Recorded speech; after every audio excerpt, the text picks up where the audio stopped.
Hello, my name is Imnaya Chupu. I'm from Imo State.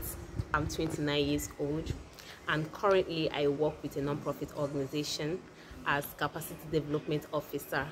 Why I would like to be in Big Brother House is because I believe this opportunity will be a life-changing one for me. I mean, if I'm being given the opportunity to be in the house, it will be all fun.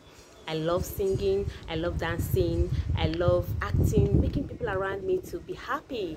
I mean, it will make people to click their television. And also, this will be a space where I will showcase myself and exhibit all that I do.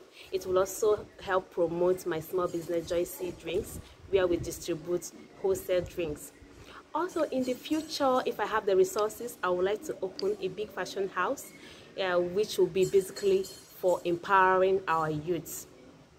I want to use this opportunity to thank the organizers of Big Brother. You guys are doing an awesome work. Thank you so much for giving us this opportunity to come showcase ourselves, to come tell the world what we do. Thank you so much. And I hope I'll be given the opportunity to be in the house. It will be all fun. I mean, it will be all fun. Thank you.